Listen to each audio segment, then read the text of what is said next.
Los españoles eran honorables, pero orgullosos, valerosos, pero crueles, generosos, pero codiciosos, impasibles, pero engañosos, religiosos, pero supersticiosos, creyentes, pero fanáticos.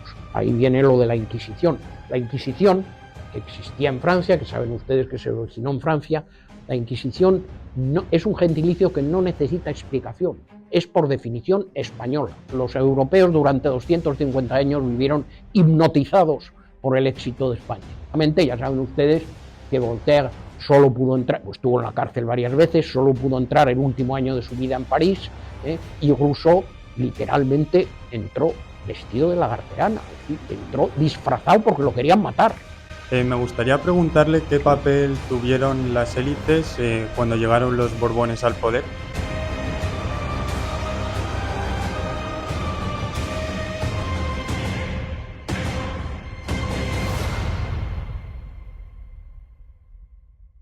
Vas a hablarnos sobre todo de tu último libro, que si no me equivoco está por la tercera edición, España, un relato de grandeza y odio, en el que nos vas a hacer reflexionar un poquito sobre la influencia que tuvo España en la historia, a través de una defensa muy apasionada de lo que fueron los valores en esa época del Imperio Español, y lo vas a hacer a través de temas como la filosofía, el arte, la ciencia, etcétera, no solamente, digamos, sobre el tema militar, ¿no? que es diferente.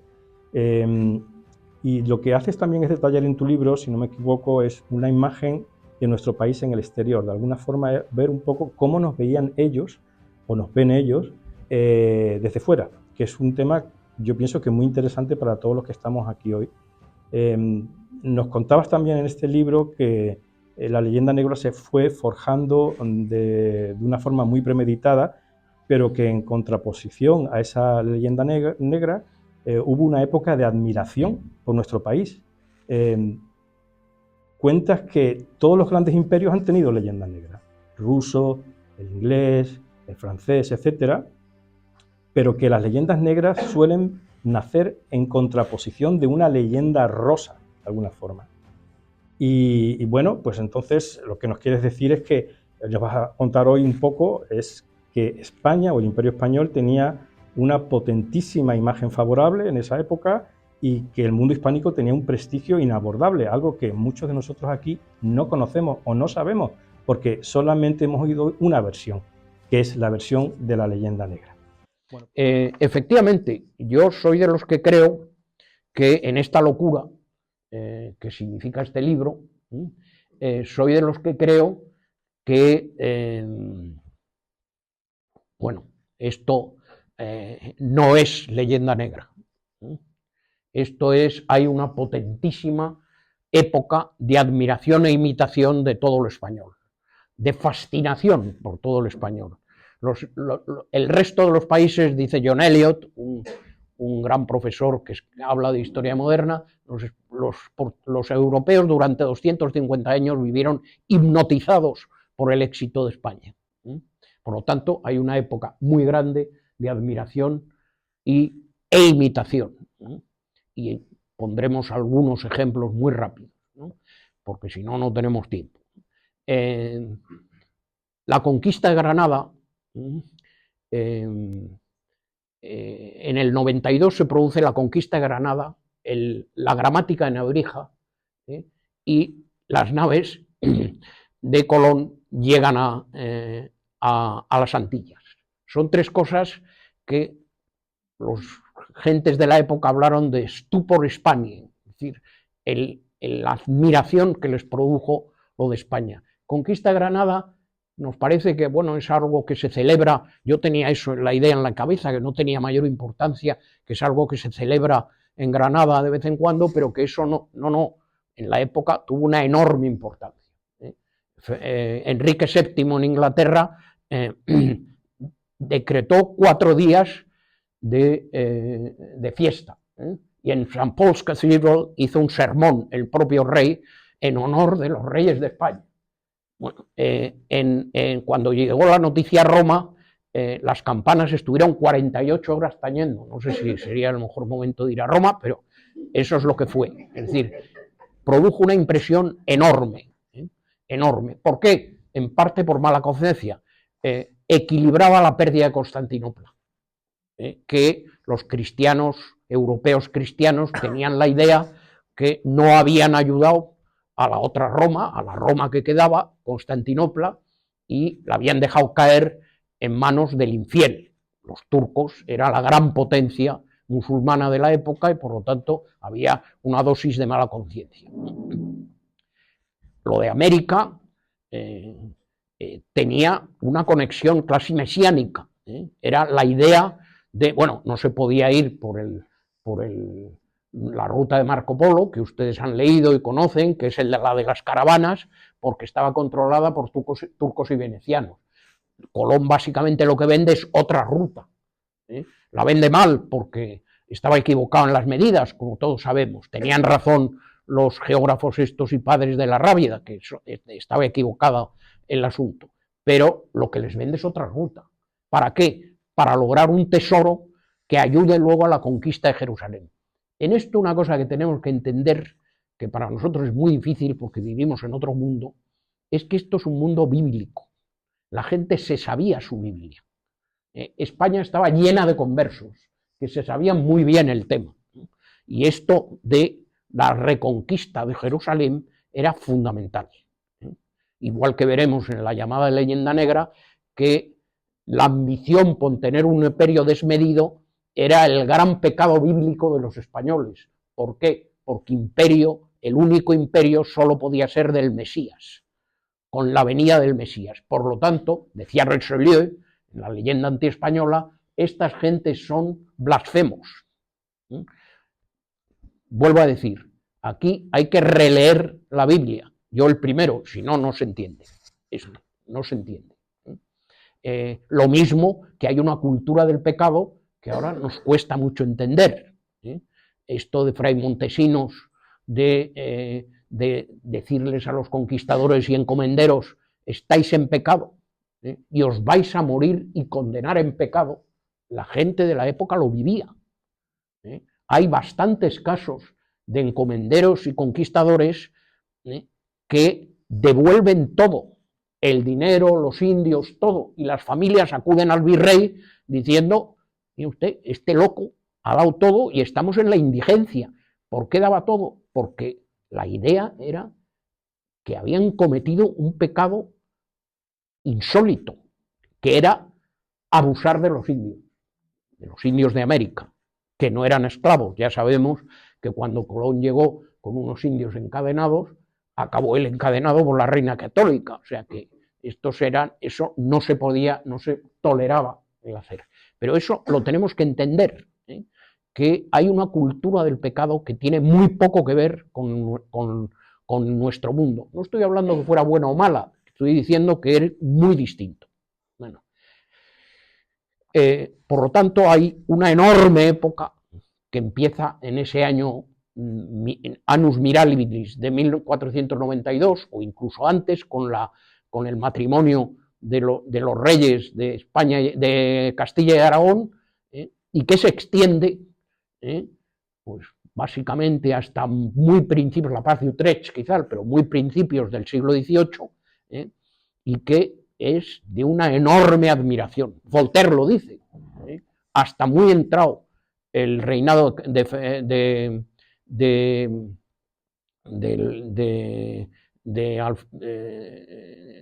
él lo pone muy entrado en el siglo XVII y quizá hasta Felipe III o Felipe IV. Dice, España tenía una consideración en el mundo europeo como ningún otro país. Voltaire, que era alguien que compró lo que de verdad ha llegado hasta nosotros, que no es la primera leyenda negra.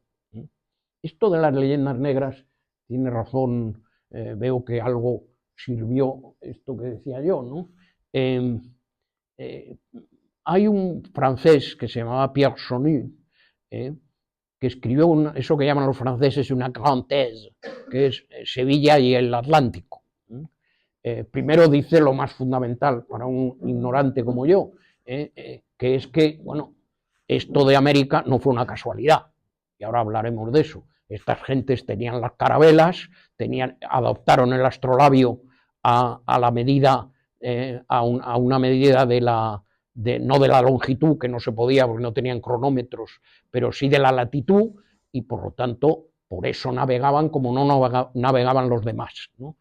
O el Pacífico acabó siendo un lago español. Bueno, este hombre, sobre la leyenda negra, digo, para tranquilizarles a ustedes, hace un artículo que publica, y esto es significativo, en una revista de psicología social. ¿Por qué? Porque dicen, estas gentes, estos españoles, tienen lo que llaman los americanos a chip in the shoulder. Estos tienen un mosqueo que no se sabe de dónde viene. Pero ¿por qué tienen todos los países que hemos tenido un dominio importante en el mundo, leyendas negras? Nosotros con la guerra de Argelia hemos tenido una leyenda negra tremenda, ¿no?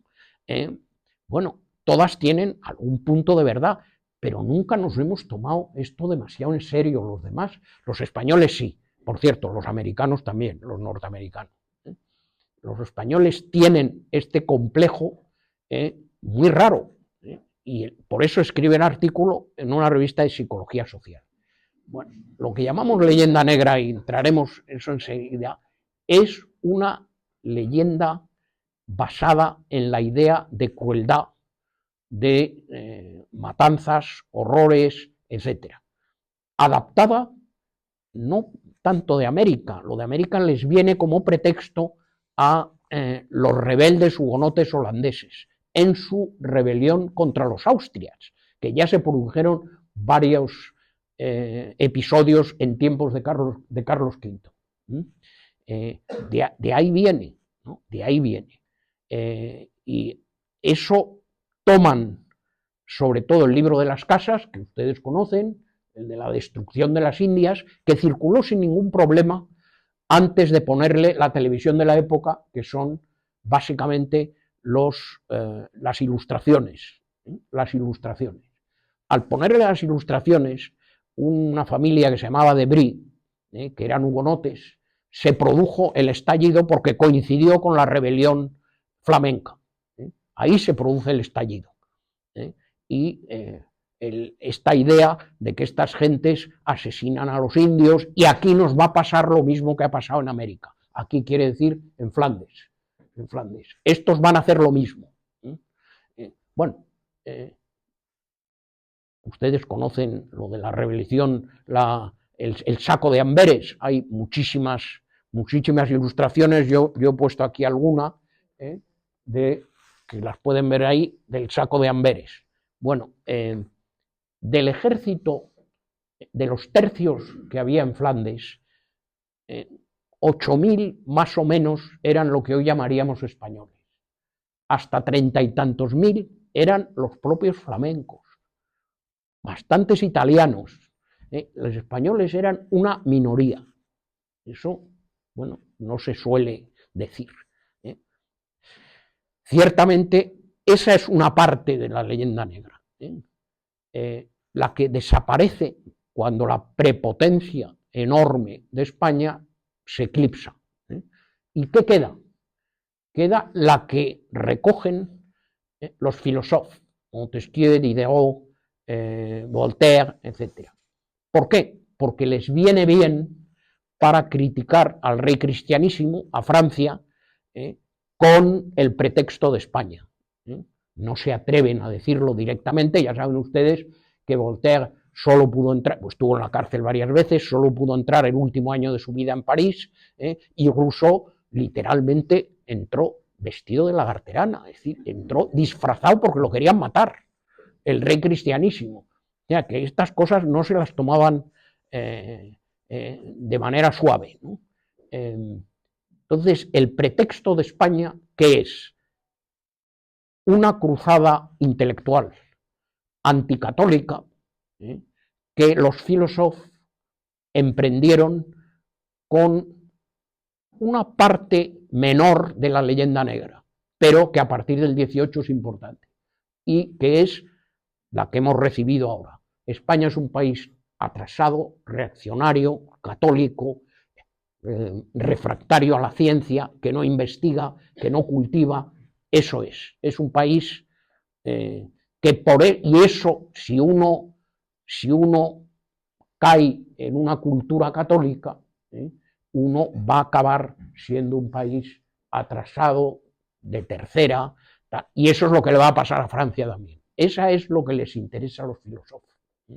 Bueno, los filósofos escribieron eso en otro momento álgido de España, en el momento de las grandes expediciones. La de Malaspina, ustedes la conocen, está por ahí en alguna de las slides que he puesto yo, o la de la vacuna, que también, que Humboldt le fascinó, dijo, bueno, ningún país ha hecho esto más que España y sus colonias, ningún país ha hecho nada parecido a la expedición de la vacuna de Balmis, la conocemos ahora por malas razones, pero eso es así, ¿no?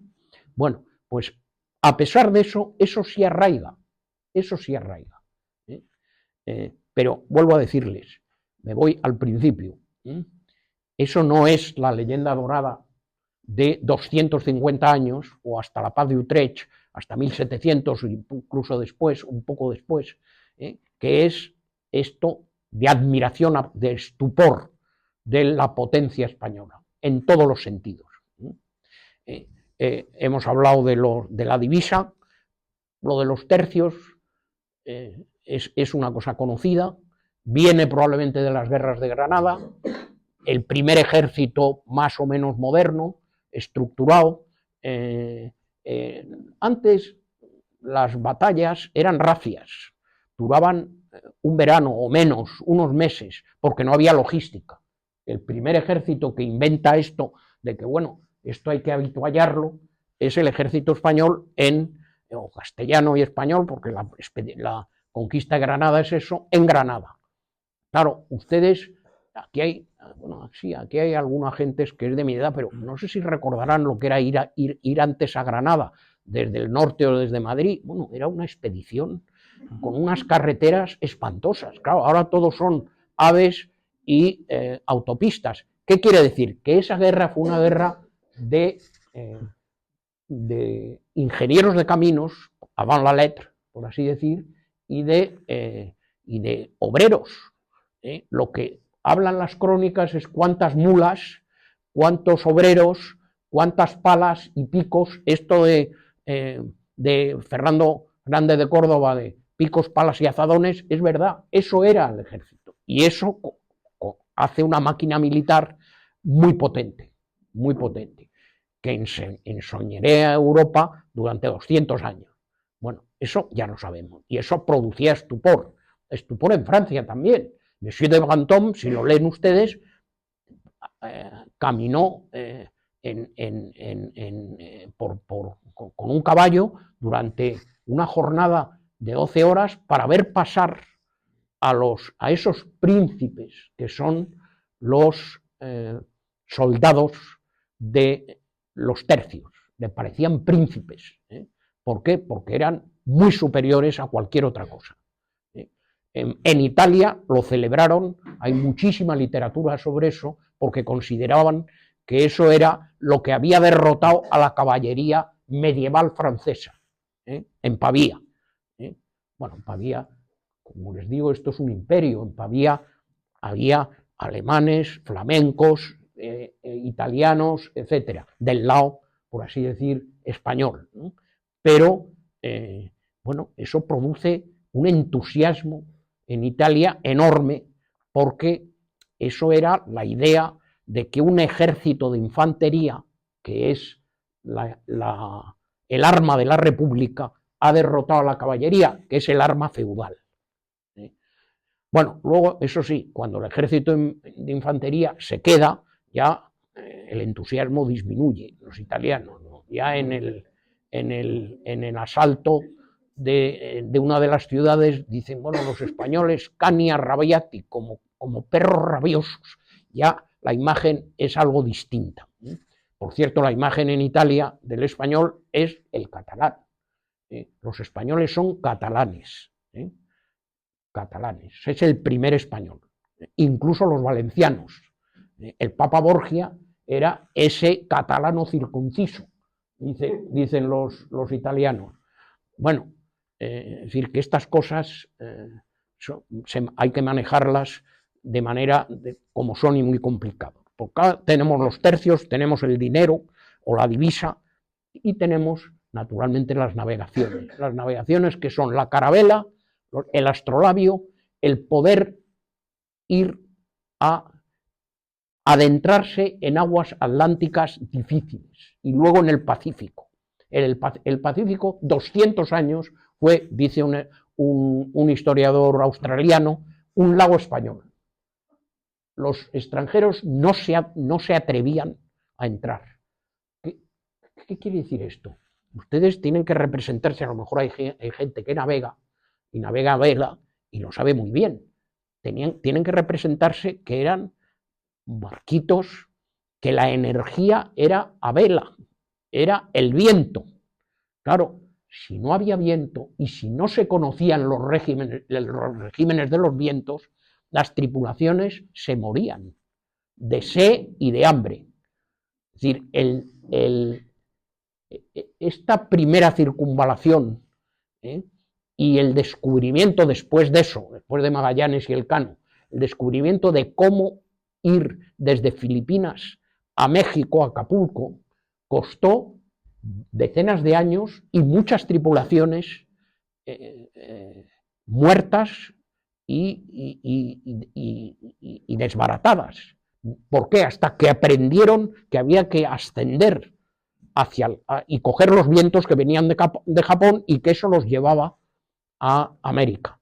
La otra ruta no se podía porque era la ruta en que el Papa había dividido el mundo y eso pertenecía a los portugueses. Es esa división del mundo que le llevó a Francisco I a decir, hombre, yo quiero que me enseñen el testamento de Adán, a ver si me toca algo, ¿no? Porque esto es solo entre españoles y portugueses, claro, parece un poco... Bueno, el hecho es que tenían que ir a Acapulco, de Acapulco iban a Veracruz, al Golfo de México, que era un lago español, y de ahí volvían a Europa. Por eso ahí se produce la primera globalización, por así decir. Bueno, ¿eso de qué venía? De que había una universidad de pilotos y de geógrafos en Sevilla, con la casa de contratación. Y eso, bueno, era una superioridad increíble en cuanto a conocimiento de la navegación. Claro, ustedes me dirán enseguida, bueno, la Armada Invencible, palabra que los españoles nunca emplearon, ¿no? Que viene de los ingleses, que no les llegaba la camisa al cuerpo de la posible invasión con el ejército de Farnesio de las Islas Británicas. Bueno, hay una contraarmada. La superioridad de la Armada Española, aún después del desastre de Inglaterra, era enorme. Tienen ustedes que situarse en lo que eran, si quieren, porque eso todos lo hemos visto en las guerras mundiales. Los ingleses y algunos franceses y los holandeses luego, que eran grandes navegantes, eran los submarinos alemanes. La armada era la armada española, como la americana o la británica. Los otros eran, bueno, unos aprendices y unos pobrecillos al lado de lo que era un galeón, que era una fábrica de, en fin, de cañones y de enorme potencia. Eso, hasta Trafalgar, no se rompe el cordón entre Europa, España y América.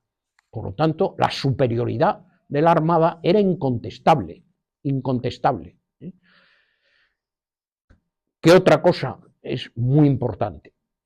Aparte de esto que hemos dicho del oro, de la navegación, también científica, que son los primeros tratados, el de Acosta es uno de ellos, en que hay un estudio etnográfico de las tribus indígenas y de la botánica del Nuevo Mundo. Es decir, hay una enorme experiencia de lo que llamaríamos luego ciencias naturales. En el 18, cuando Montesquieu y Voltaire decían eso de la decadencia española, bueno, Pues hay dos países que hacían expediciones inmensas. Yo se lo pregunto a mis estudiantes y casi nunca aciertan, ¿no? Uno es España, pero el otro es Rusia. El otro es Rusia, que llega hasta los confines de Siberia. Bueno, pues en España llegan hasta Alaska. En Alaska hay 3 depósitos o establecimientos españoles. ¿Por qué? Porque bajaban los rusos, precisamente. California se coloniza porque bajaban los rusos. Entonces hay que proteger ese flanco del Pacífico. Fundamental, ¿no? Bueno, y eso lo hacían. Los barcos españoles de investigación botánica y de todo orden eran laboratorios flotantes, dice un escritor. Nada que ver con esto de Montesquieu y de que esta gente decadente y tal, católica o no, eso es otro problema. Pero, desde luego, eran perfectamente capaces de unas expediciones realmente increíbles, como la de Malaspina o la de Balmis, etc. Eso quien lo dice es Humboldt. Humboldt es el dios de los ilustrados. Humboldt entra prejuiciado en Nueva España, en Nueva Granada, y sale admirado. Admirado. Por tanto, ahí se descompone esta imagen de la cual hablaremos ahora, digamos, atrasada, que es la leyenda negra que nosotros hemos heredado. España es el país atrasado. ¿Por qué? Porque es un país seguidor de curas, no es un país que investiga, no hay universidades, es un país atrasado. Bueno, pues tenían laboratorios flotantes. La gente no suele saber, muchos de ustedes quizás sepan, que el Museo del Prado era la extensión del Jardín Botánico, era como laboratorio botánico. Luego se dedicó a esto de los cuadros y al Prado, pero no era la idea de la construcción, era para extensión de investigaciones que hoy llamaríamos de ciencias naturales. Bueno, esa es otra de las líneas muy importantes. Y por fin, lo que llamaríamos de una manera genérica derechos humanos, o lo que en la época se llamaba la duda indiana. ¿Qué razón tenemos para ir a América y ordenar, conquistar a esta gente? Bueno, la conquista, el Papa nunca dijo que pudieran conquistar nada. Tenían que ir a América para evangelizar a los indígenas y así equilibrar lo que se estaba perdiendo por la herejía protestante. Vuelvo a decir, esto no hace falta ser creyente para saber que en la época se lo creían, que es otra cosa. En este mundo de imágenes, lo que tenemos que entender es que tenemos que buscar la imagen literaria, no necesariamente la literal. Tenemos que buscar la imagen, no los hechos. Hay muchos viajes, ahora citaremos alguno, el de Madame d'Aulnoy es el más conocido, a final del 17, ahí empieza esta cosa del 18 de los ilustrados, derogatoria, etcétera, etcétera. Bueno, según Fouché del Bosc, un gran investigador francés, la señora d'Aulnoy no puso un pie en España jamás. Bueno, pues es el libro más influyente en el 18, la relación y el viaje de esta señora d'Aulnoy. Eso es bastante corriente. Hay un escritor inglés, que esas cosas a los ingleses les divierte, que se llamaba Adams, que escribe un libro desternillante que se llama Troubles and Travel Liars, las mentiras que se les ocurren a los viajeros, viajeros que nunca han ido, como Madame d'Aulnoy, pero no importa. Nosotros, eso produce una enorme influencia. Sea verdad o no, es lo de menos. Por eso, el subtítulo de este libro es mucho mejor que el título. Entre la realidad de la imagen y la realidad de los hechos. Las imágenes acaban siendo, si es que se compran, acaban siendo hechos. Bueno, Por lo tanto, esta idea de la duda indiana es revolucionaria. Es el primer país que se cuestiona lo que luego en nuestra época es normal, pero ya no es en el 18 en absoluto. Eso en el 18 no es nada normal. Al contrario, la gente del 18, eso no se suele escribir. La gente del 18, bueno, yo lo he aprendido también, no tenía ni idea, me lo han dicho mis colegas de historia moderna, no. La gente del 18 era antiamericana y sobre todo antihispanoamericana. Bueno, lo de la América anglosajona prácticamente no existía, no tenía ninguna importancia, ninguna, en el 18. La América era española y portuguesa, sobre todo española, en una extensión de eso, de cerca de 20 millones de kilómetros cuadrados. Bueno, eso era lo importante. ¿Y cuál es el pecado para la gente del 18 española? El mestizaje. El mestizaje. Y las gentes del 18, si ustedes leen el libro ese de Reinal de Historia de las dos Indias, que luego Diderot también interviene y tal, el libro del 18, la crítica es que estos se han mezclado, que es algo contrario a la coherencia ilustrada. La relación con América tiene que ser entre europeos americanos y europeos de Europa. Esa es la relación sana. Lo otro es una mezcla que es un desastre. Claro, ¿qué pasa con el mestizaje? Hombre, que se casa mal con esto de la destrucción de las Indias.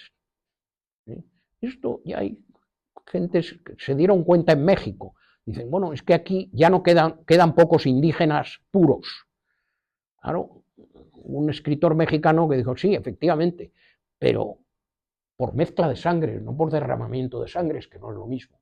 Madariaga lo copió de eso, la cita. Bueno, pues eso a los del 18 lo consideraban algo nefando. Por lo tanto, ese es el escenario. Las valoraciones cambian enormemente. Por lo tanto, ¿qué tenemos? Porque vamos ya avanzando mucho.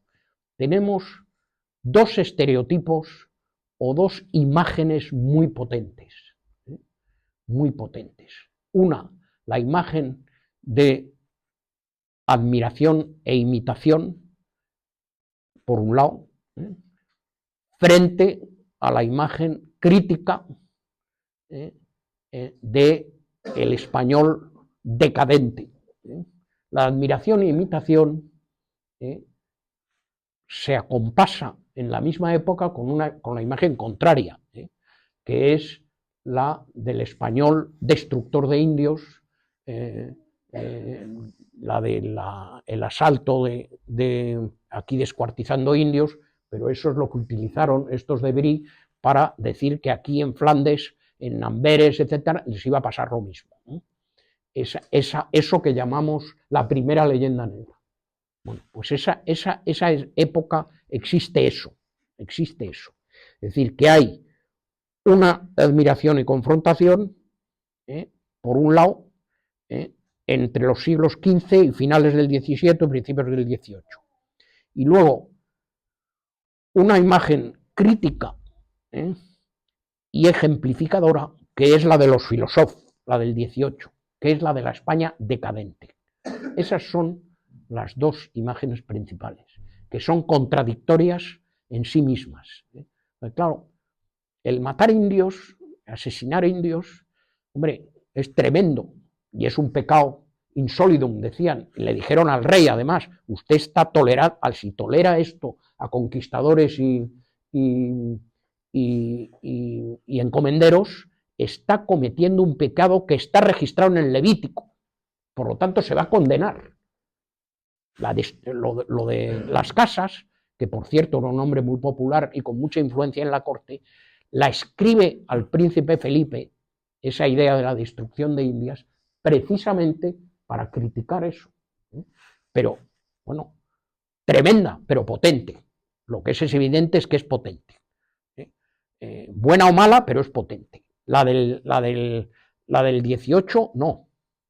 La España del 18 es decadente e impotente.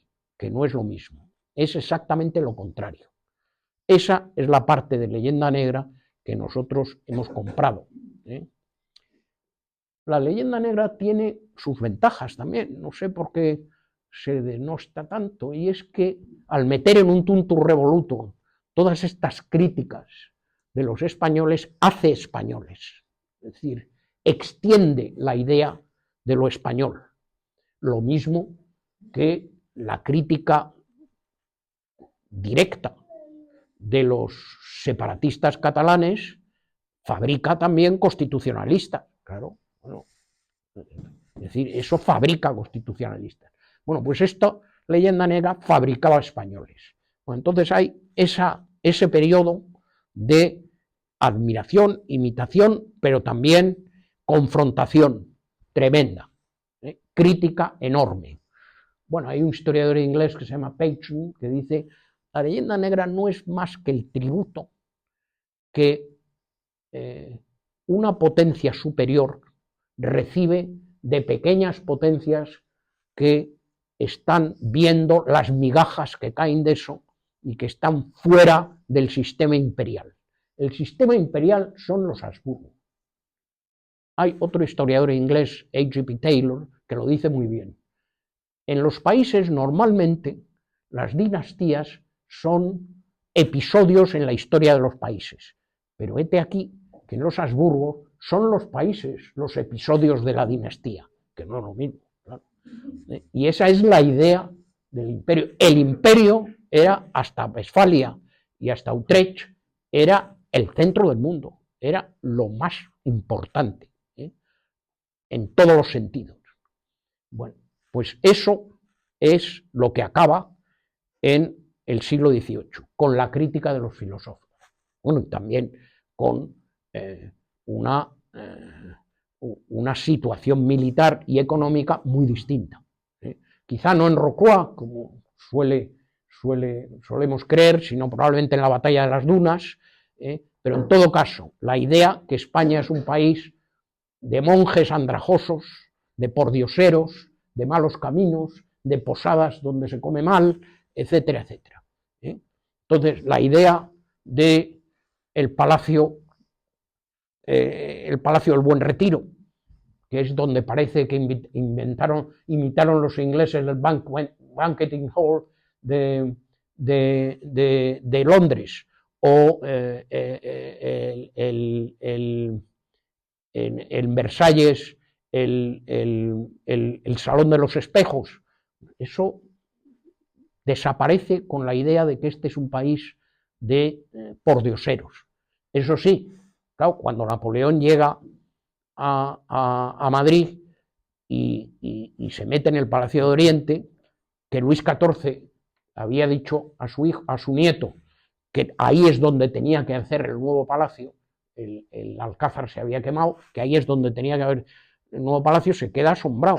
Bueno, primero se queda asombrado porque no ve moros en Madrid, y dice, pero bueno, me habían dicho que esto era un sitio lleno de moros, ¿dónde están los moros? Bueno, no había moros, parece ser.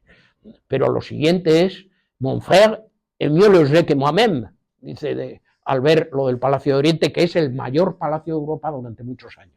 Eso no es lo que ven o lo que se quiere ver en el 18.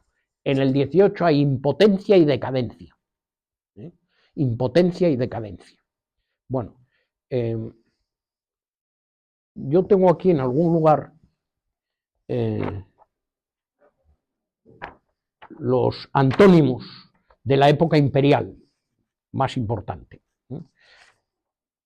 No sé si los diré todos, pero los españoles eran honorables, pero orgullosos, valerosos, pero crueles, generosos, pero codiciosos, impasibles, pero engañosos, religiosos, pero supersticiosos, creyentes, pero fanáticos. Ahí viene lo de la Inquisición. La Inquisición, que existía en Francia, que saben ustedes que se originó en Francia, la Inquisición es un gentilicio que no necesita explicación, es por definición española.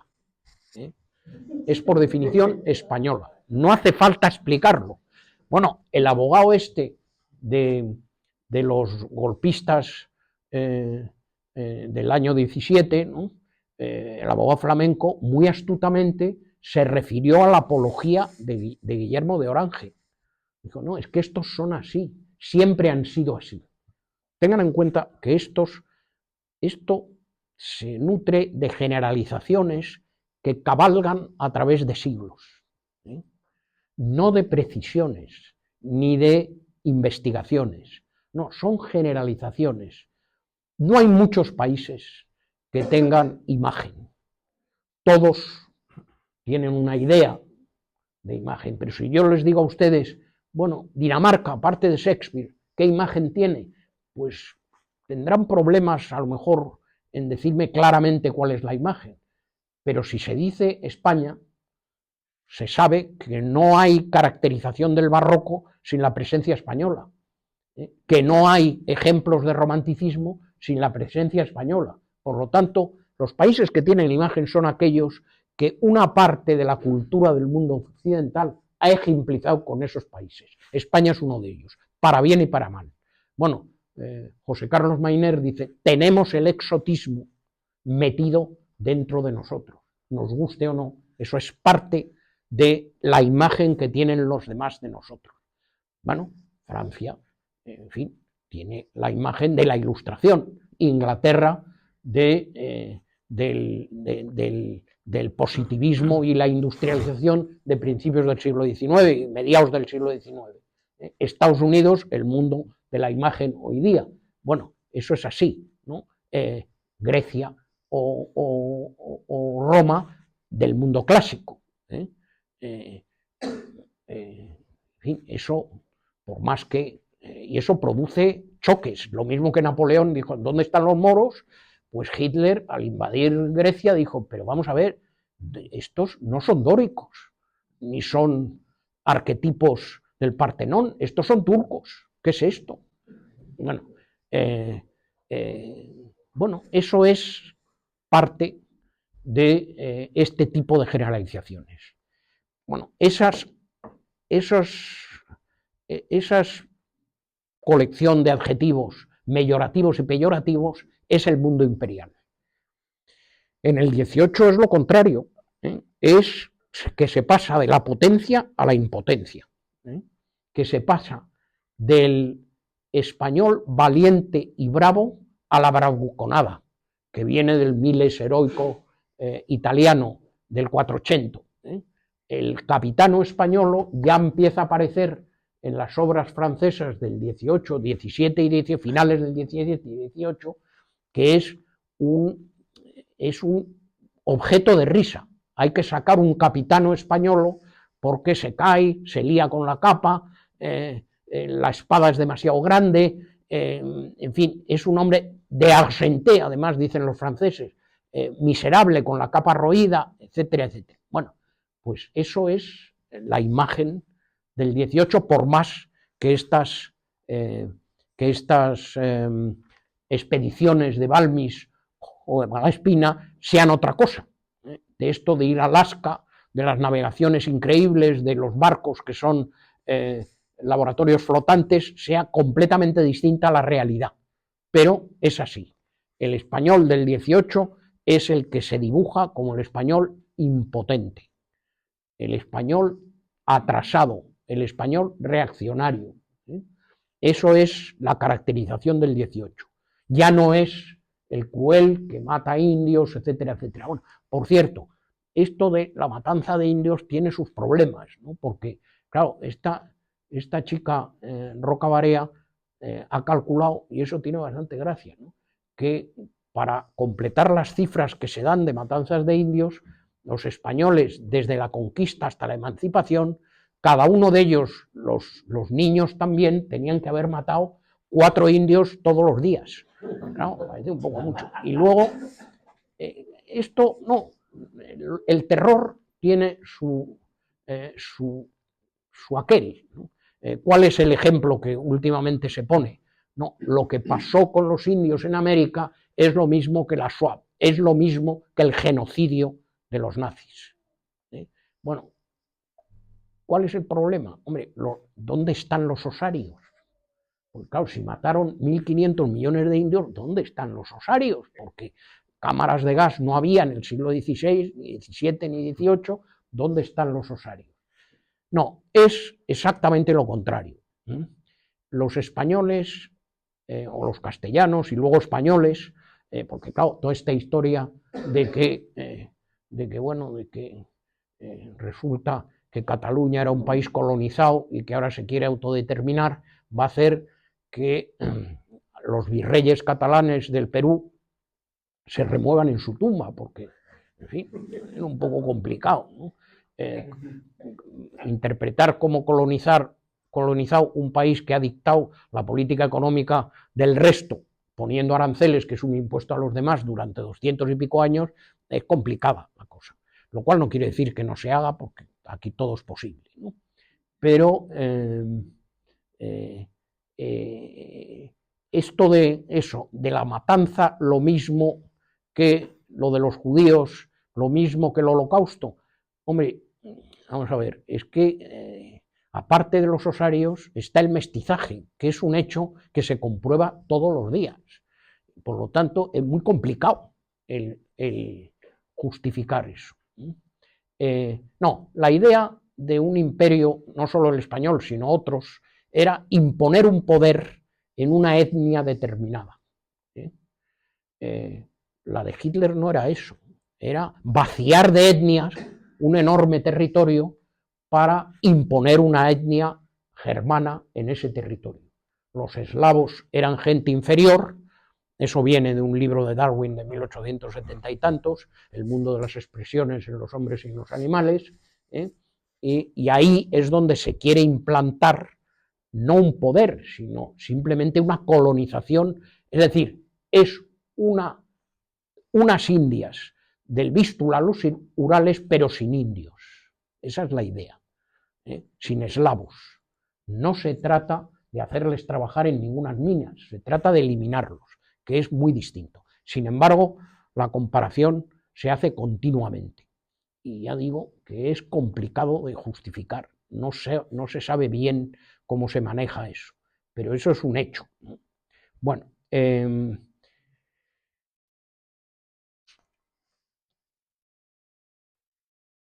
por lo tanto, el español del 18 es el indolente, es el atrasado. El españolismo, que es como se llamaba la moda española en la época imperial en Francia, en la Academia francesa decían: estamos abrumados por la cantidad de vocablos españoles, estamos hablando españolísticamente, decían. Estaban furiosos algunos por eso, ¿no? El idioma es absolutamente fundamental. Carlos V no hablaba español, tampoco hablaba flamenco, muy poco, y tampoco alemán, como se dice. Hablaba francés de aquí de Bruselas y de la corte de Malinas, es lo que hablaba, y escribía en francés. Aprendió español de una manera espectacular y se negó a hablar en otro idioma que no fuera el español, y lo impuso como idioma diplomático del momento. ¿Eso qué significó? Que el español era el idioma, lo mismo que la moneda, era el idioma de 200 y pico años, se hablaba en español.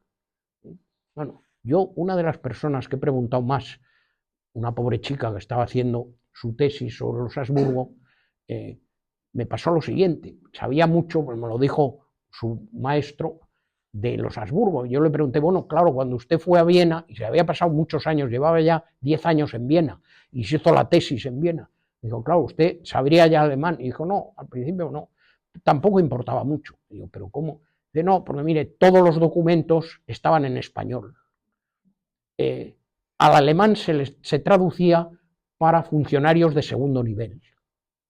En Viena, en el siglo XV, XVI, XVI y XVII, se representaban obras de teatro en español en la corte, las entendía todo el mundo, todo ese mundo aristocrático que estaba en el teatro. Pero eso era lo del español. Luis XIII era bilingüe, completamente en español. Luis XIV lo hablaba y cantaba en español corrientemente. Este Monsieur de Brantôme, que tanto admiraba a los españoles, dice, hombre, hoy día la mayor parte de los franceses cultos habla español. Claro, se refería a gentes muy especiales, ¿no?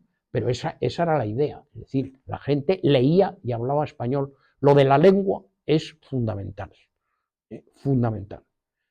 Las otras cosas que les he dicho, esto de las ciencias naturales, la navegación, suelen ser mucho más desconocidas, pero la lengua no. Lo de la lengua se sabía, la literatura también. El Quijote fue un éxito arrollador desde que salió en español. Se tradujo al francés, parece que la primera edición es 1612, una cosa así, en Inglaterra también enseguida. Es decir, eso pesqué por ahí una cita de un francés de la época que decía, cuando apareció uno de los libros de Gracián, ha aparecido tal libro, dice, es fundamental leerlo. Bueno, no hace falta más que decir que es español. Bueno, eso era el enorme prestigio de esa parte del imperio y de esa monarquía. Lo del 18 es lo contrario, es la impotencia, la indolencia. Wellington lo dice muy bien, nunca he visto a un español hacer nada, mucho menos hacer nada bien.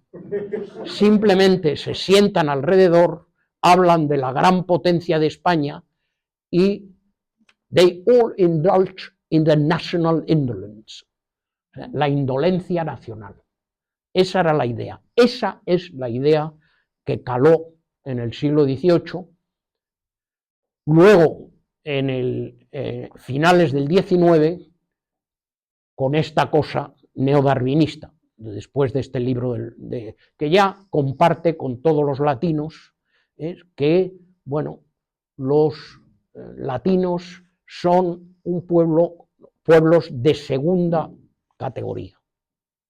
De segunda categoría. En la exposición de Chicago de 1893, para celebrar el cuarto centenario, clasifican a los pueblos y los latinos están efectivamente en una categoría inferior. Arriba, naturalmente, están germanos y anglosajones.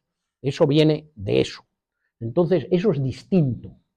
Esta gente está mezclada y, por lo tanto, es un mundo que no produce un sistema económico, industrial y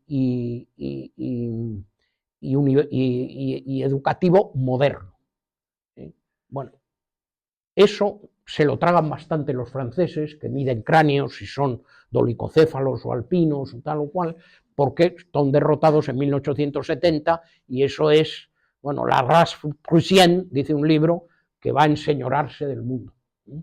Bueno, aquí en Bélgica se parece más a lo que pasó en España y en Italia, que es la crítica de, llamémosle la izquierda de entonces, anticatólica. No, el problema son los curas. Esta gente produce abogados y curas, y eso es su desarrollo. Bueno, eso es la Tercera República, es Bac de Rousseau, es Jules Comte, son las leyes de la Tercera República. Bueno, ustedes lo saben, en París, aquí en Bélgica no, que es un país libre, pero en París las instituciones universitarias católicas se llaman Institut Catholique. Yo le pregunté a una que conocía, pero ¿por qué no se puede llamar Université Catholique? Porque eso está en contra de las leyes de la Tercera República, que son leyes que quieren deshacer la enseñanza religiosa. Bueno, eso es esa época neopositivista de finales del XIX, se compadece bastante bien con la del 18. Estos son impotentes, decadentes, atrasados, etcétera, etcétera. No es lo que pasa hasta 1860, desde finales de, como vamos mal, ¿no? No, 15 minutos. De finales del 18 y hasta 1860, que es la época romántica. El mundo romántico es un mundo español, o de imitación del español. El español es el ser romántico. Y ahí conviene que nos situemos. Les gusta el atraso a los románticos, buscan el atraso y les enfurece, como dice Mérimée, cuando ve en su último viaje que hay ferrocarril en España, dice, on a fait des progrès si alarmantes dans la péninsule. Y los progresos alarmantes son el ferrocarril. ¿Por qué? Porque les fastidia la estampa. La estampa es, miren ustedes el bestiario romántico. La España son las cigarreras, ahora hablaremos de eso, son los bandoleros, son los militares sublevados, son los toreros, son el único normal para un burgués como yo es el barbero. Todos los demás son gentes estrafalarias, van buscando eso, van buscando eso. El héroe romántico es alguien que está fuera de la norma, fuera también del ejército. Los bandoleros son los buenos, los guerrilleros también, aunque se opongan a los franceses. El mariscal Suchet, que los fusilaba sistemáticamente en Valencia, se admira. Le escribe a Napoleón, on dirait voir en estos guerrilleros l'esprit des anciens celtibériens. Les parece fantásticos estos guerrilleros, aunque los fusile. Bueno, pues ese es el bestiario romántico, con esta especie curiosa que a ellos les fascina de la mujer eros y tánatos, que diría Freud, de la mujer que lleva a la perdición al soldado francés. Bueno, eso es Carmen. Carmen es la mujer que lleva a la perdición en este caso el torero, pero lleva a la perdición a alguien, al hombre. Bueno, Carmen es la gitana, tampoco es la del 18, no es la mujer sometida, maometana, no. La mujer española es independiente, es vital, es valiente, como Agustina de Aragón, que era de Barcelona, por cierto, pero bueno, Agustina de Aragón. Bueno, pues esa es la mujer, es una mujer independiente, es una mujer agresiva, es una mujer en que el sexo lleva a la muerte. Bueno, ese es el bestiario romántico, junto con el oriental. Y aquí es bastante entretenido. Si ustedes leen Viajeros de 1780 por Andalucía, lo que ven es la otra Italia, que lo es, Andalucía en buena medida, las ruinas romanas,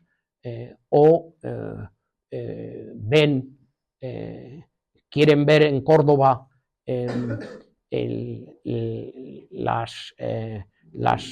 todo lo que se ha imitado del mundo italiano, o en Sevilla.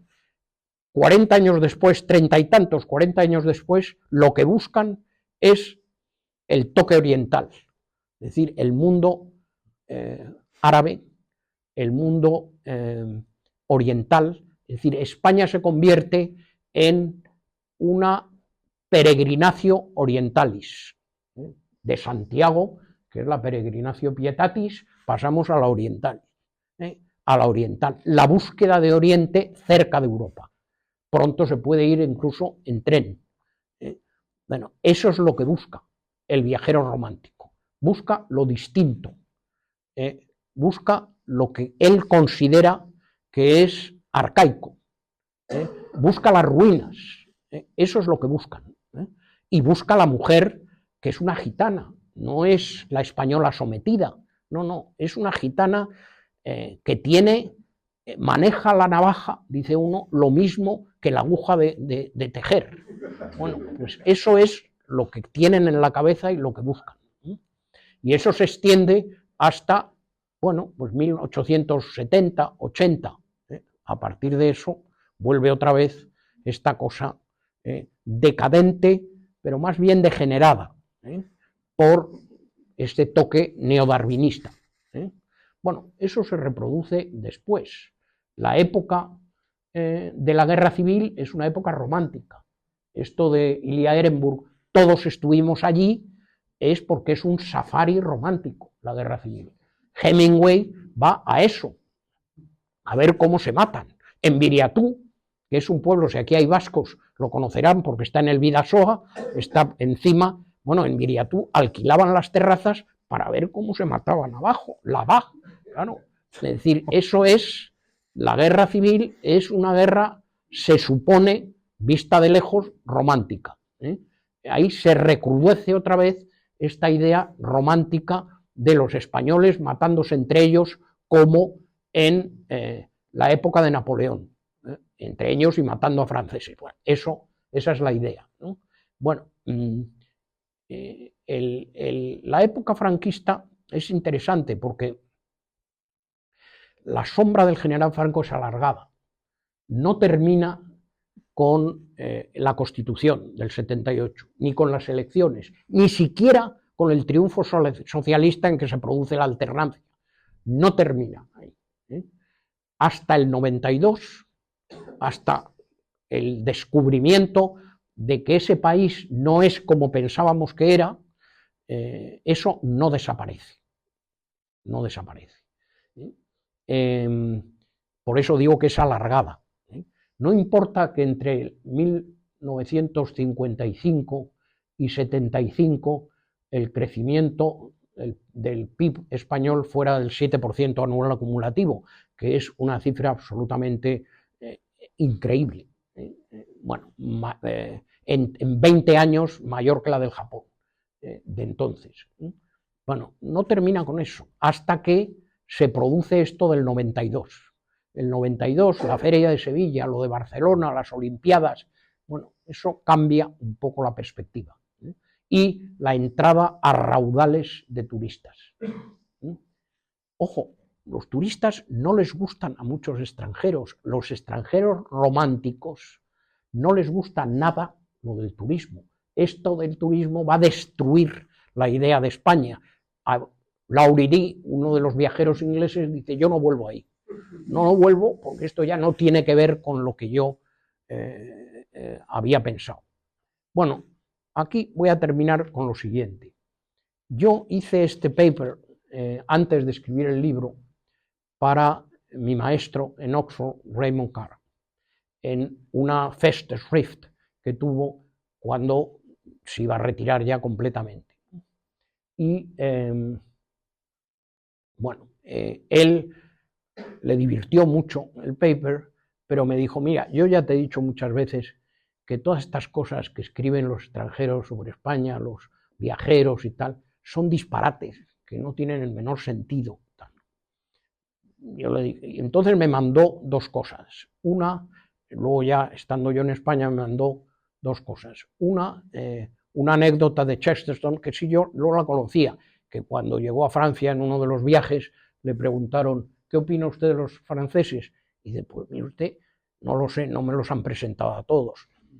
Bueno, y la otra es de Wittgenstein. Wittgenstein, como saben, estaba en Cambridge, era un judío que escribió el Tractatus, un hombre que asombraba a los muy exactos lógicos ingleses, incluida Keynes. Hay una anécdota de Keynes que le dice precisamente a Malcolm, otro filósofo, le dice: ayer en el tren me encontré a Dios. Dice: ¿a quién? A Wittgenstein. Bueno, Wittgenstein era eso, paseaba con este Malcolm por el río Kane, ¿no? Y parece ser que en un momento dado, saben ustedes que se produjo un atentado a Hitler que no tuvo consecuencias, porque Hitler salió antes en la Braukeller, que era donde celebraba el Putsch del 23, Putsch fallido, puso una bomba alguien y la bomba estalló, mató a varias gentes, pero no a Hitler porque se fue antes. Bueno, entonces este Malcolm le dijo a Wittgenstein, le dijo, bueno, esto dicen la Gestapo que esto está organizado por el MI6 y por los servicios secretos ingleses. Yo no lo creo porque no es propio del carácter nacional inglés. Parece que Wittgenstein le miró, se paró y no le saludó en 2 meses, porque dijo, bueno, pero ¿cómo se puede pensar de esta manera, con este tipo de generalizaciones, de caracteres nacionales y tal? Esto es una cosa sin sentido. ¿De qué sirve estar enseñando aquí filosofía si tenemos pensamientos, formas de pensar tan primitivas?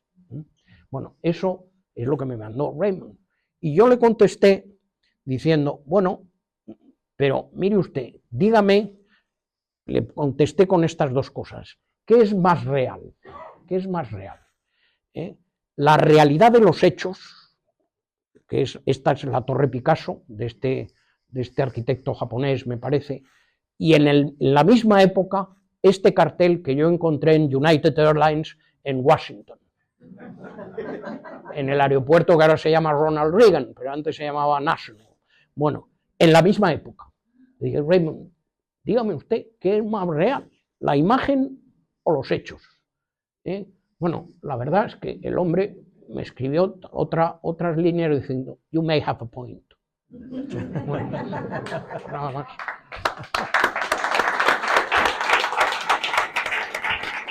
Muchísimas gracias por su conferencia. Yo creo que hemos aprendido muchísimo. Me gustaría preguntarle qué papel tuvieron las élites cuando llegaron los Borbones al poder para que el pueblo, en este caso, asumiera esa leyenda negra. Por ejemplo, Elvira Roca habla en Fracasología que justo es esto lo que sucede en ese momento en España, una lucha entre la élite y el pueblo. Esta élite afrancesada, como ella dice, realmente tuvo un impacto en el pueblo para que asumiera esta leyenda negra. Bueno, yo la verdad no sé bien quién es el pueblo y menos todavía quiénes son las élites, pero bueno, vamos a ver, el libro de Elvira Roca, que yo lo presenté en Madrid precisamente y del cual aprendí mucho, pero ya le dije, mira, Elvira, es la mitad de la realidad, la otra mitad es de admiración y fascinación por el caso español e imitación. La leyenda negra es una leyenda de batalla sobre todo aquí, de los flamencos, en guerra civil, de los Orange, Mauricio Orange y sus plumíferos. Eso es lo que fabrica la leyenda negra con el pretexto de lo de América, que no les importa. Lo de los indios no les importa nada, les importa lo de aquí. Y hay otra parte que es la de admiración y fascinación por todo lo español, desde el matrimonio de los reyes católicos. Y eso está en Maquiavelo, está en Guicciardini, Salutati, en todos los tratadistas italianos, que es lo principal en esa época. Por lo tanto, que eso se asuma en el 18 por los afrancesados, por así decir, en parte sí, en parte no. Es decir, hay muchos contrarios a ese tipo de imagen, tanto en España como en Iberoamérica. Muchísimos en Iberoamérica. Que dicen, esta gente no sabe de qué habla cuando habla de la América española. Y lo de Forner no es el único caso, hay muchos que les irrita enormemente esto de Masón, de qué se debe a los españoles en un siglo, 2, 3, 10, no sé qué. Masón, que era un abogado de quinta, que no tenía ninguna importancia, escribe esa entry en la enciclopedia, que le repiten todos, se ofenden y tal, pero eso no va a ningún lado. Es decir, hay muchísimos españoles que están en otra, porque el siglo XVIII es un gran siglo en España, sobre todo en Cataluña, dicho sea de paso, un gran siglo. Bueno,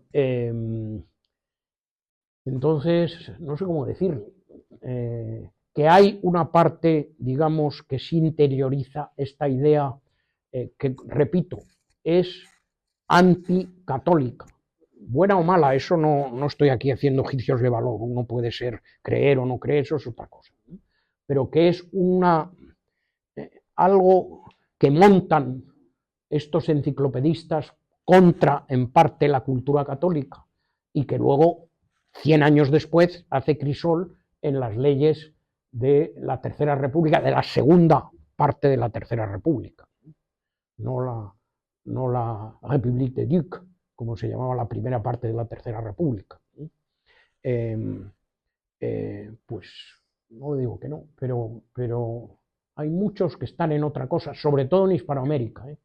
Todos los jesuitas expulsados, esto es un centro jesuita, ¿no? También. Bueno, no,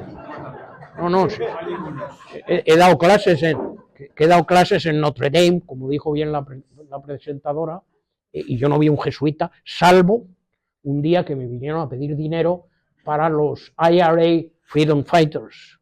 Dije, hombre, mire, a eso no. Porque yo vivía en Inglaterra cuando los Freedom Fighters pusieron una bomba en Birmingham y mataron a 38 personas. O sea, no solo no les voy a dar dinero, voy a llamar a la embajada británica, cosa que hice.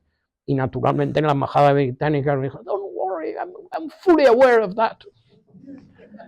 Bueno, en fin, es la cruzada de los Diderot, Voltaire, Montesquieu, etcétera, etcétera, que el español es perezoso, como decía Montesquieu, indolente, el orgullo de un español le hace ne pas travailler, en tanto que el orgullo de la vanité d'un français le porterait à travailler mieux que les autres. Bueno, pues muy bien, eso es sobre todo una idea que está ya luego en la Revolución anticatólica, y que crea también una cosa que uno puede entender que es muy buena, que es el gran lycée francés, sobre todo en la Tercera República. La educación masiva, universal, en fin, algo que los de la Segunda República en España, o antes de eso, sobre todo en el final de la monarquía parlamentaria, intentaron imitar en España. No les dio tiempo. Pero bueno, eso viene de ahí. Y esa es la idea. Vuelvo a repetir que tiene una coartada intelectual, y que es una campaña intelectual, contestada sobre todo en Hispanoamérica. Hay muchísima gente, muchísimos jesuitas, los expulsados por Carlos III, que conocían muy bien lo que era el mundo americano, y que eso lo rebaten y debaten incesantemente, poniendo ejemplos muy contrarios, y les produce bastante indignación en España y en Hispanoamérica o Iberoamérica.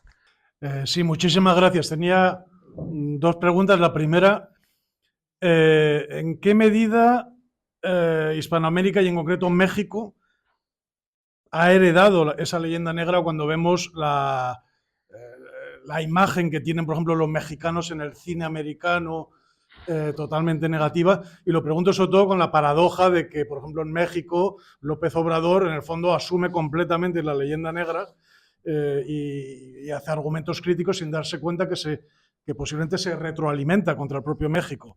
Es decir, los mexicanos en el fondo son españoles, visto desde esa perspectiva, por la manera que los tratan despectivamente. Y la segunda, sobre su comentario de los franceses que iban a Viriatú, donde está ahora la barrera del peaje, hacer turismo romántico. Viendo esas dos fotos, me pregunto cuál es mejor para promover el turismo. Lo digo en serio, porque no sé. Bueno, gracias. Muy sugerentes sus preguntas, un poco complicadas. Vamos a ver, empezando por el final, lo de librarse del estereotipo es muy complicado, porque paga dividendos. Cuando se hace lo del 92, hay grandes discusiones en, bueno, si nos dedicamos a promocionar una España cañí, resulta que no hacemos automóviles, no vendemos ordenadores, no, en fin, lo que sea. No nos destacamos como un país económicamente progresivo. Pero es muy complicado sustituir algo que está en la imagen europea, vamos, o en los extranjeros, muy arraigada. ¿Cómo se puede hacer eso? Hombre, vamos, los italianos pasaron de la opereta a la moda. Y Italia era la opereta. Bueno, han pasado a la moda. Eso no es fácil de hacer. No es fácil de renunciar a ese tipo de cosas porque es lo que piden. Es decir, en esto de la imagen, claro, como España es un país, como lo es Francia por lo de la Ilustración, o como es Inglaterra, ya lo he dicho, Estados Unidos, no son muchos, son muy pocos los países que han marcado una fase de la cultura occidental. Es muy complicado. Es decir, fíjese usted, Macià, que era un coronel, digamos, de Froquet, catalanista, independentista, hizo una especie de push en 1920 y tantos en Francia, se fue a Francia. Bueno, naturalmente eso era contraire a la loi de la République, le metieron en la cárcel inmediatamente, ahí no hubo mesa, ni diálogo, ni nada. Inmediatamente en la cárcel. Pero los periódicos franceses, para escarnio del pobre Macià, pintaron a Macià con un sombrero de torero y una capa de torero. ¿Por qué? Porque es que esa es la imagen. Era la imagen. Entonces es muy complicado. Lo que usted dice con mucha razón es muy complicado. La idea de que puede coexistir una España divertida, de monumentos, de toreros, de cármenes, con el progreso, es una cosa relativamente reciente. Efectivamente, el 92 es un poco eso.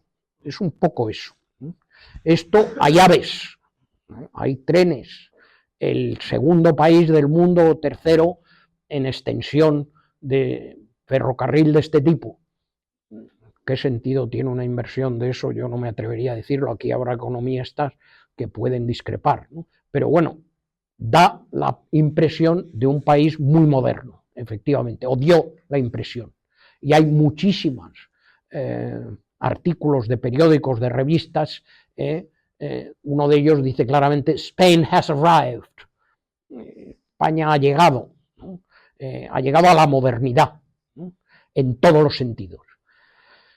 Bueno, pues en eso está. La primera parte de su pregunta era lo de México. Sí, bueno, vamos a ver. Sí, en parte nos han sustituido en este tipo de cosas, ¿no? En la discusión del TLC mexicano en Estados Unidos, que les ha ido a México de cine con el TLC, el Tratado de Libre Comercio, bueno, pues Ross Perot, que era un candidato americano, puso todo este tipo de ejemplos a los que usted más o menos se refiere, ¿no?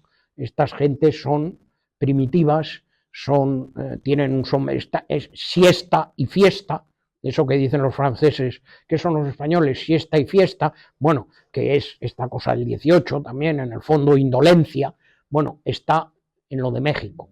Bueno, luego lo de México resulta que le ha ido con inversiones norteamericanas y de otros lugares fantásticamente bien, ¿no? En ese sentido. Este hombre, López Obrador, bueno, lo primero es que se llama López Obrador,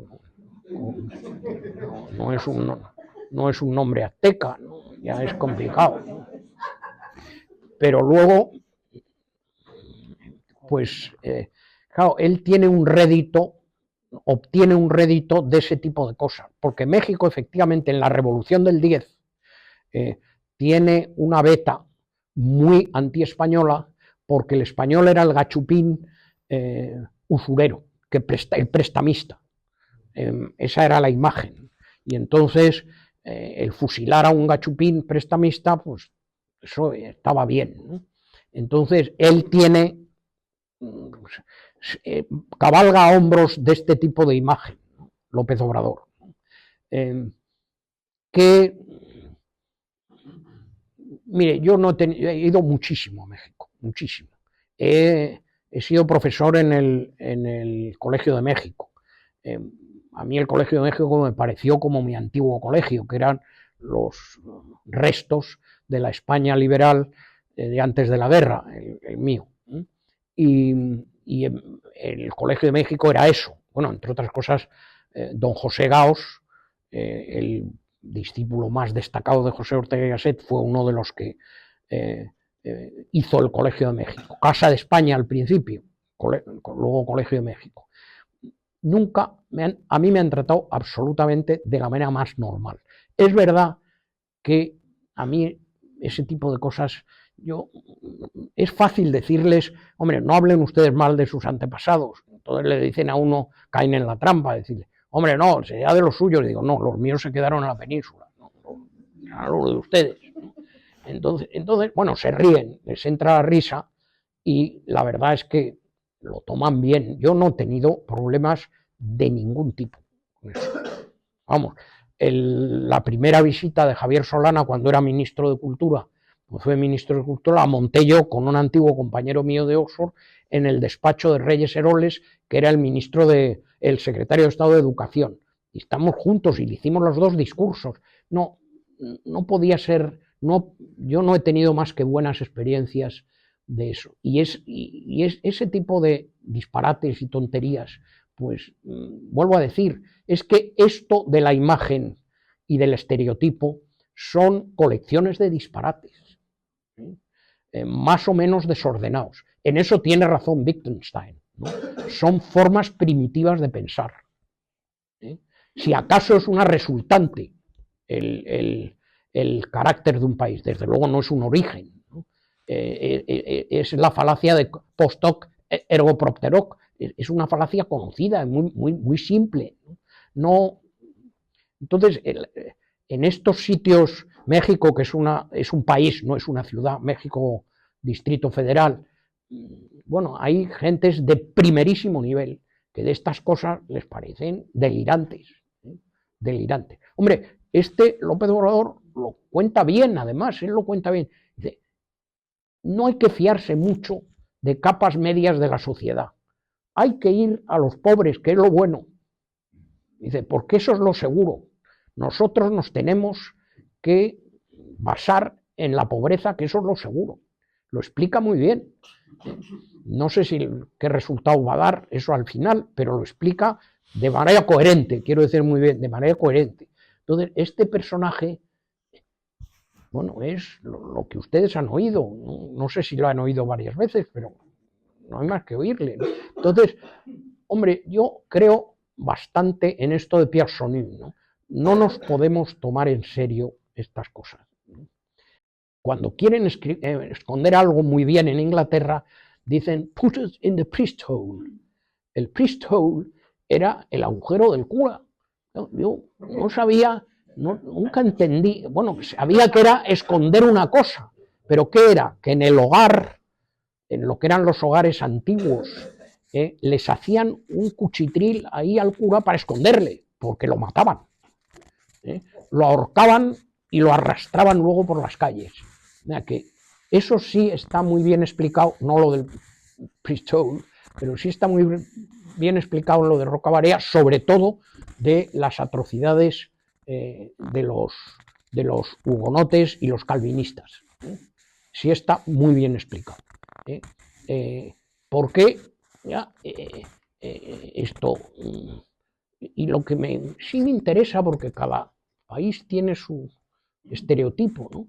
Que los colgaban y luego a los curas y luego a la población le cobraban entrada para verlos. Eso, no sé si en España eso pasaría, cobrar entrada, eso no. Esta cosa de las quemas de la Inquisición no, están en algún cuadro, en 2 o 3, pero no son verdad, no fueron así. Lo cual no quiere decir que no hubiera víctimas de la Inquisición a centenares, claro que hubo, ¿no? Eso es otra cosa. Pero no es esta la imagen, ¿no? Es la imagen, lo de Goya, que lo ven ustedes en la Comedia de San Fernando, con el gorro ese, el tipo montado en un burro y tal. Goya nunca vio eso, eso no existió. A finales del 18 eso había desaparecido prácticamente. Reverdeció con los procesos al pairo de la Revolución Francesa, muy brevemente. O sea que estas cosas hay que tomarlas. También es verdad algo que a ustedes, a mí me produjo asombro, porque bueno, yo primero fui a un colegio mixto, ahí curas no había, en fin, era un nieto de la institución libre de enseñanza, el colegio, por tanto, a que toda aquella cosa no, pero efectivamente, a mí me asombró mucho cuando leí que un médico tenía que exigir hasta muy entrado el 18 un certificado de confesión. Claro, la cosa es complicada, es decir, si no, no curaba. Tenían que presentar el certificado de confesión. Eso a mí me produjo asombro, porque eso significaba efectivamente un control sobre la población que no debemos desdeñar, que aquí quizá ahí Josep Pérez tenía una idea de que, oiga, estos sí tienen algo muy especial. Bueno, eso para nuestra época es inimaginable, hasta nuestra época y durante el 19, eso no pasaba en el 19, pero sí pasaba en el 18 y 17. Por lo tanto hay ese tipo de cosas, pero ya les digo que esto de María Elvira tiene razón en que los destrozos de los hugonotes, bueno, ¿por qué existe esto de Bélgica?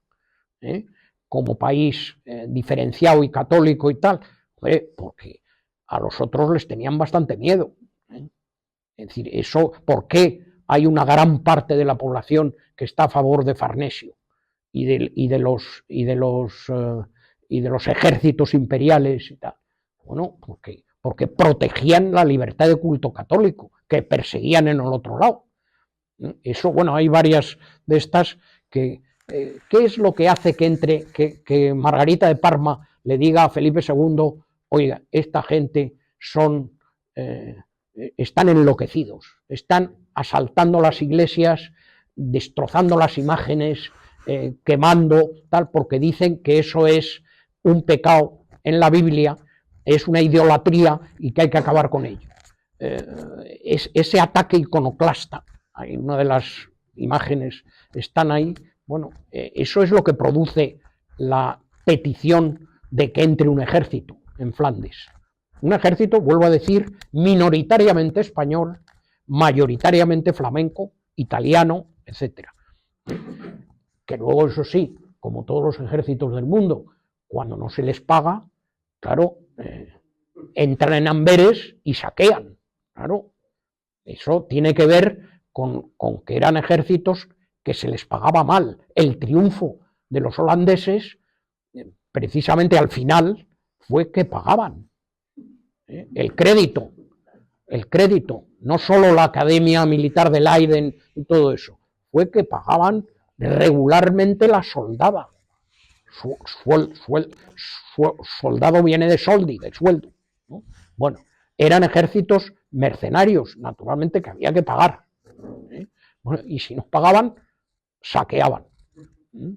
Que tiene poco que ver el saqueo, por tremendo que fuera, de violaciones, de robos y de tal, tiene poco que ver con esto de la Inquisición y de tal. No, estos eran soldados revueltos porque no se les pagaba la soldada. Son cosas distintas. Es darle un gran aplauso porque ha sido... Muchas gracias.